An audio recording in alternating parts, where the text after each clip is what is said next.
benchmark mobil ini ke mobil lain itu terlalu tinggi. Jadi lu bakalan susah kalau lu habis pakai mobil ini, lu mau ganti yang senyaman ini. Halo guys, welcome back to CVT Indonesia. Kali ini bersama gue Dimas Okta. Sekarang kita masuk di segmen CVT Choice dan kami akan merekomendasikan Ford Fiesta S tahun 2012. Sebenarnya modelnya tahun 2009 sih, cuma model ini tahun 2000 sampai tahun 2012. Setelahnya kan yang facelift ya. Dan harganya ini menggiurkan banget. Jadi kalau kalian mau tahu ya kenapa ya, banyak yang bilang mobil ini rewel, tapi kayaknya itu bisa kami patahkan dalam video ini ya. Makanya kalau kalian mau tahu kenapa, simak terus video ini sampai habis. Ini dia, kami akan merekomendasikan Ford Fiesta. Fiesta mobil, bukan Fiesta yang lain ya.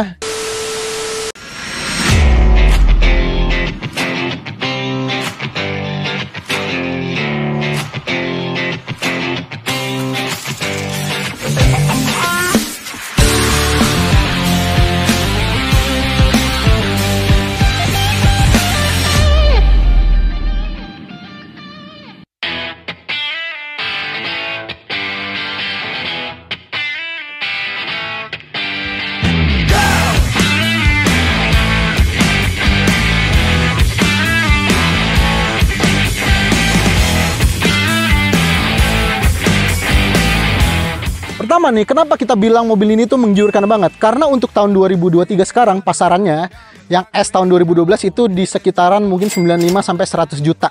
Sebelumnya sih lebih murah dari itu ya, karena sekarang harga mobil naik terus ya, termasuk yang baru, maka yang second naik terus juga gitu. Untuk yang tipe S, kalau tipe yang tren yang biasa yang 1.4 dan 1.4 manual itu mungkin sekitar 70 sampai 80 juta lah dapat lah. Memang yang tipe 1.4 itu dia lebih worry free. Karena dia pakai transmisinya itu manual sama torque converter. Kalau yang ini dual clutch, lebih ribet, lebih ringkih. Yang varian S ini ya, ECU-nya aja ada 3. ECU mesin, dia tuh ada TCM, BCM, PCM. Nah itu ECU-nya tuh, ada banyak, makanya dia lebih ribet. Cuma sebenarnya kalian nggak perlu khawatir kalau ngambil mobil ini, karena dia garansi transmisinya itu 10 tahun. Jadi kalau misalnya kalian mungkin masih punya mobil yang 2013, 2014, itu masih bisa klaim ke Ford ya. Nah ini model terakhir tahun 2012 yang seperti ini. Selanjutnya dia ada yang facelift ya. Facelift dia ganti mesin 1500 cc sama juga 1000 cc EcoBoost turbo. 1000 cc turbo 3 silinder. Nah, yang EcoBoost itu dia punya varian transmisi manual. Dan untuk yang 16 ini dia juga ada varian S Limited yang keluarnya itu cuma setahun kalau nggak salah, tahun terakhir. Dia bedanya interior itu ada warna birunya dan di mesinnya ada beberapa perbedaan lah sedikit lah. Jadi ya untuk harga ini mobil oke banget. Karena ini barunya waktu itu tahun 2012 itu harganya 220 juta. Sekarang coba kalian cari harga mobil 220 juta dapat apa lah ya. Paling dapat LCGC doang 220 juta tuh. Aduh, harga mobil sekarang mahal banget. Selanjutnya kita ngomongin desainnya.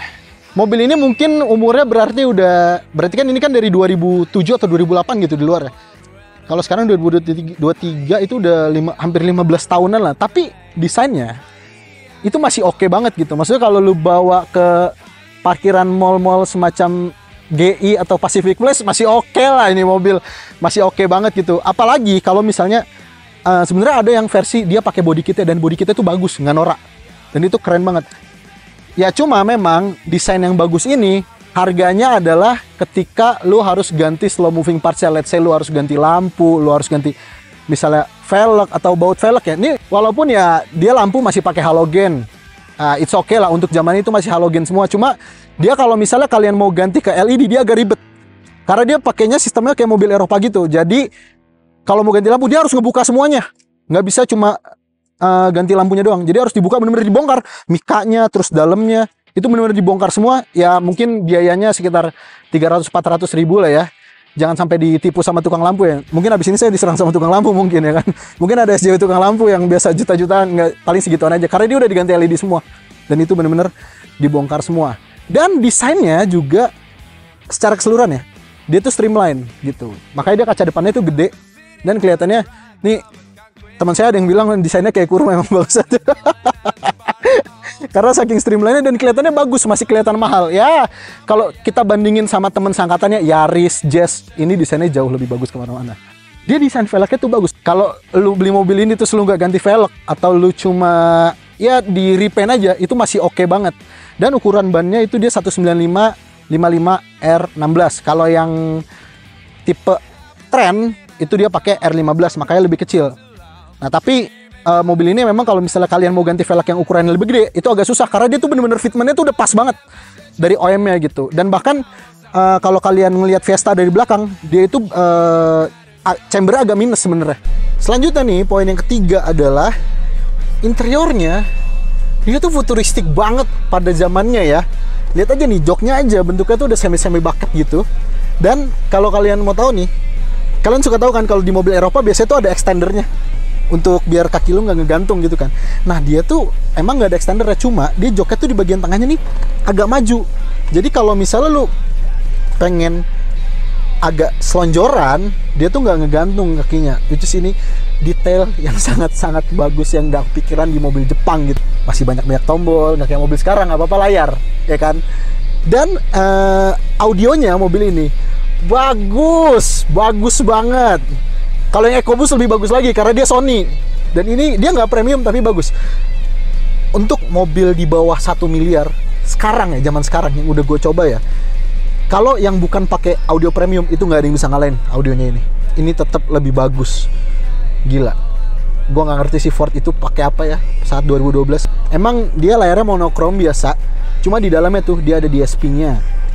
Ada Bluetooth-nya, which is tahun 2012 Mercy aja nggak ada Bluetooth-nya. Dia udah ada Bluetooth-nya. Terus semua pengaturan tuh di sini. Pengaturannya nih kita lihat nih ya. Equalizer ada, DSP ada, jam, semuanya pokoknya ada di sini. Dan dia tuh notifikasinya itu terintegrasi. Jadi kalau misalnya mobil kenapa-napa, dia akan ada notifikasinya di sini. Salah satu notifikasi yang paling ngeri adalah nemesis dari mobil ini adalah ketika transmission malfunction. Wah, deg-degan, langsung tidak bisa jalan dong mobilnya. Kemudian dia sennya nih, dia di kiri ya, kayak mobil Eropa. Kan dia mobil Amerika gitu. Dan dia tuh ada voice command-nya juga. Makanya sekarang mungkin kalau ada voice command, sebenarnya ini mobil tuh udah ada duluan gitu. Tahun 2012. Ini wiper di kanan, dia udah ada ininya ya, dia udah ada audio steering switch-nya. Dan kalau di speknya Eropa, Amerika, dia itu ada cruise control ya. Jadi kalau misalnya kita pengen beli cruise control, sebenarnya ada. Dia ECU-nya udah ready. Kemudian AC-nya, dia lengkap juga arah semburannya, termasuk ada front defogger, terus juga rear defogger, dan bahkan kalau yang facelift dia AC-nya udah auto dan climate control. Itu lebih keren lagi. Dan untuk build quality-nya, mobil-mobil zaman sekarang sih jauh nih. Denger ya? Sakit coy, sumpah. Tuh, build quality-nya tuh, ini mobil gokil banget sih. Cuma ini kalau armrest ini nggak ada ya aslinya ya. Ini beli aftermarket gitu. Cuma paling satu hal yang kekurangan mobil ini adalah kalau kalian beli Ford Fiesta, itu pastikan kaca filmnya itu pakai yang jangan yang murah lah. Karena dia cat-cat di dalam ini nggak kuat panas. Kayak ini mobil ini, setirnya ini udah pada ngelupas catnya karena kepanasan. Gitu. Ya kalau bisa sih pakai kaca filmnya Solar Guard sih ya. Nah, ini dia nih. Sumber permasalahan Ford Fiesta yang sering kali banyak dikeluhkan. Mesinnya, ini mesinnya 1600 cc. Kalau saat baru, dia tenaganya itu 125 HP, torsinya 150 Nm, lebih kencang daripada Honda Jazz. Udah gitu kan ditambah transmisinya dual clutch. Makanya ini mobil enak banget buat kebut-kebutan. Tapi kalau untuk macet-macetan, wassalam. Kalau yang 14 tuh tenaganya sekitar 90 HP-an, kalau yang EcoBoost itu sekitar kayaknya sama kalau nggak salah deh. Dia 125 HP, cuma torsi dia 170 atau 190 gitu. Nah, jadi kalau kalian mesin ini tuh sebenarnya bandel sebenarnya. Cuma memang part-part elektroniknya aja nih yang perlu diperhatikan karena itu agak-agak wadidaw sebenarnya. Contohnya kalau mobil ini kalian pakai, ini akinya tuh dia pakai yang 60 ampere. Gede banget. Mobil-mobil sekarang aja yang fiturnya udah banyak gitu. Let's say Hyundai Creta lah, dia tuh sekitar 50-an kalau nggak salah. Masih gede, lebih gede ini. Wuling Almas yang segitu banyak ya part elektronik, dia tuh cuma 50 ampere. 50 apa 55 gitu. Ini 66. 60, 66. Makanya gede banget. Dan ini ya, kalau misalnya kalian beli mobil ini, perlu diperhatikan itu ketika mesin ini nyala, ketika cold start, dia tuh mesinnya getarnya luar biasa. Makanya banyak banget orang-orang yang biasanya belum pernah naik Fiesta, begitu nyalin pertama kali pasti bilang, ini engine mountingnya kena. Enggak. Dia emang getarannya lebih kencang. Nanti begitu engine-nya udah stabil, dia bakalan tenang lagi mesinnya. Bahkan lebih halus daripada mobil-mobil Eropa gitu. Nah, itu aja soal mesinnya. Sekarang kita langsung cobain bagaimana rasa berkendaranya si Ford Fiesta ini.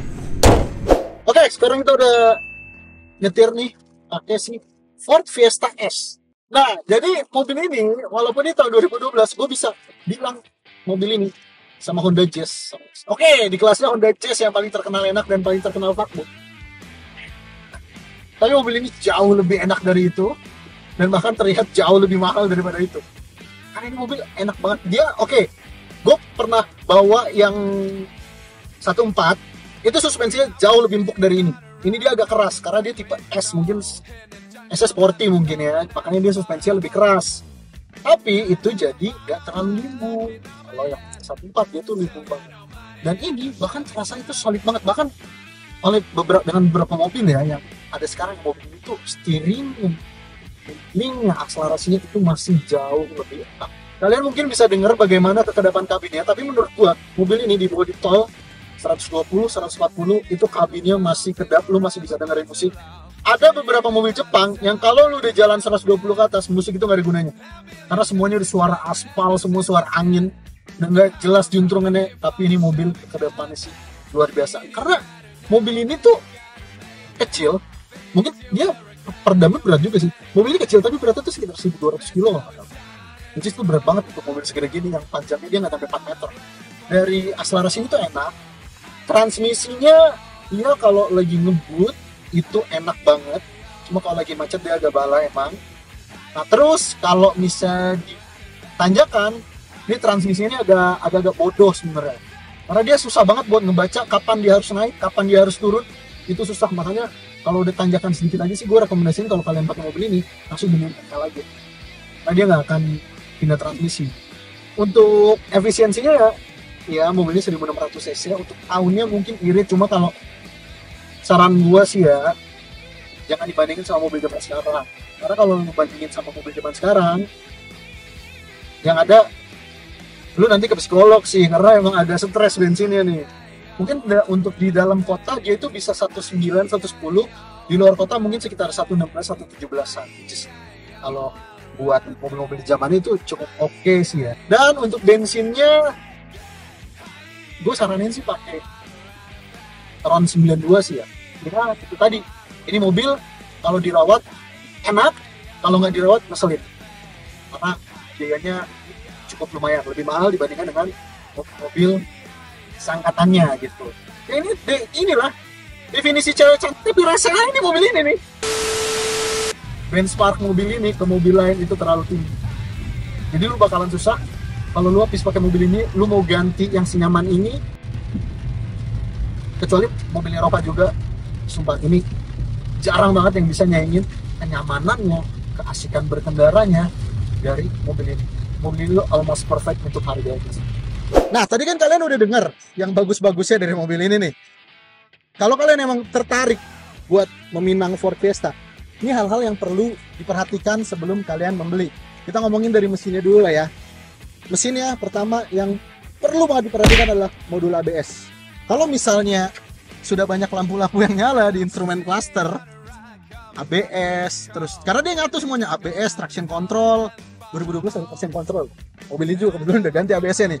Waktu itu kita ganti ABS second ya, copotan itu sekitar 7.600.000 sampai 8 jutaan lah. Itu belum termasuk masangnya mungkin sekitar 500 ribuan. Emang cukup mahal harganya. Yang tadi seperti gue bilang, fan belt juga perlu diperhatikan. Kalau fan beltnya udah bunyi, udah getas, itu cepetan diganti deh daripada putus di jalan, which is itu ngeri banget gitu ya. Terus radiator juga, karena ini penyakitnya adalah overheat. Radiatornya harus diperhatikan, kipasnya harus diperhatikan. Jangan sampai kipasnya itu rusak, karena ini udah pernah ganti kipas. Jadi waktu itu dia simptomnya itu sebelum kipasnya rusak, dia tuh goyang-goyang, blok gitu. Dan itu kerasa sampai ke dalam. Itu kalau nggak kalau misalnya dibiarin, itu bisa puluhan juta nanti habisnya, karena dia overheat pasti. Jadi dia ganti kipas. Waktu itu gue ganti kipas tuh sekitar 1,5 sampai 2 jutaan lah harganya gitu. Terus ini lampu juga udah diganti, tadi gue udah bilang ya, harus dibongkar semua. Terus yang perlu diperhatikan lagi, yang paling jelas adalah transmisinya. Ya, ini adalah nemesis dari mobil ini sendiri, adalah transmisinya. Sebenarnya kalau transmisi dual clutch rusak, itu kalian bisa ganti pakai yang manual. Dia ada copotan yang manual, karena di luar negeri itu banyak yang 1.6 manual. Jadi ya walaupun biayanya lebih mahal, tapi lebih worry free lah. Tapi kalau misalnya kalian mau ganti transmisinya nih, transmisi itu mahal banget. Kalau ganti itu bisa 30 juta satu set, which is 30-40%-nya harga mobil dual clutch. Dan juga TCM-nya, TCM itu sekitar 11 jutaan kalau misalnya beli baru. Kalau copotan mungkin sekitar 5-6 jutaan. Ini tuh yang jadi permasalahan utama, itu harus diperhatikan sih, itu jangan sampai kalian dapat yang bala lah gitulah ya kalau misalnya beli. Nah, tipsnya nih, kalau kalian punya Ford Fiesta, jangan pernah cuci mobil bagian bawahnya. Jangan pernah yang diangkat gitu. Ya mungkin kalau mau diangkat, kalau mau dilapin sendiri it's okay. Cuma kalau dicuci steam, jangan, karena dia TCM posisinya di bawah. Kalau itu kesemprot, siapin aja puluhan juta sih uangnya. Kalau yang di luar mesin, kalian perlu perhatikan kaki-kaki, karena dia ganti kaki-kakinya, servis itu lumayan mahal. Terus juga ini rack steer, joint steer, itu yang biasanya penyakitnya Fiesta, itu harus dicek. Cara ngeceknya paling gampang itu adalah kalian belokin aja ke kiri. Kalau misalnya ada bunyi dek dek, berarti itu joint steernya udah kena. Kalian harus ganti sekitar 2 jutaan gantinya. Kalau steering rack udah goyang, itu juga berarti udah kena. Tapi kalau masih anteng, masih oke, ini mobil enak banget ya. Terus kemudian nih ke bagian luar, karet-karet jendela, kalian perlu diperhatikan. Gue gak tahu kenapa penyakitnya Fiesta adalah karetnya pada jamuran.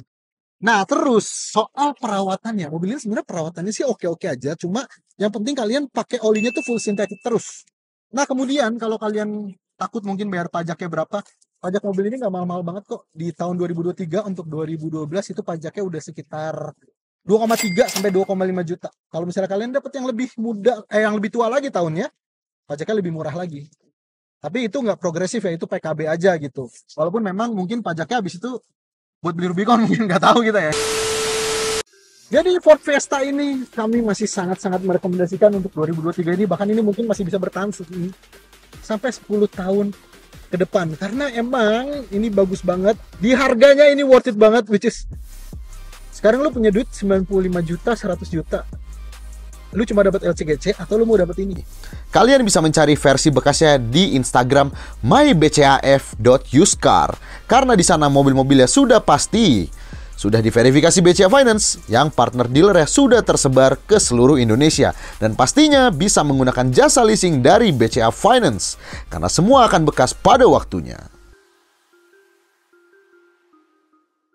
Ya, mobil ini bisa dibilang fun to drive, driver oriented pada zamannya, dan mesinnya juga nggak main-main. Mesinnya itu sangat-sangat bertenaga. Cuma kalau kalian mau beli mobil ini, let's say mobil ini kalian dapat 90 juta, 95 juta, kalian spare uang lah sekitar 15 sampai 20 juta untuk restorasi mobil ini gitu. Jangan sampai mobilnya kena masalah, orangnya kena mental gitu. Karena ternyata agak mahal restorasinya. Ya udah segitu aja lah ya untuk video kali ini. Jangan lupa untuk like video ini dan subscribe juga ke channel YouTube CVT Indonesia. Kalian main-main juga ke Instagram kita @cvt.indonesia. Dan kalian kalau misalnya mau beli mobil, langsung aja kunjungi website kami di cvtindonesia.co.id. Kalian bisa beli mobil di sana, bisa baca berita di sana, dan juga bisa lihat update-update dari dunia otomotif dalam negeri dan luar negeri. Kalau gitu gue Dimas Okta pamit, sampai jumpa di video selanjutnya.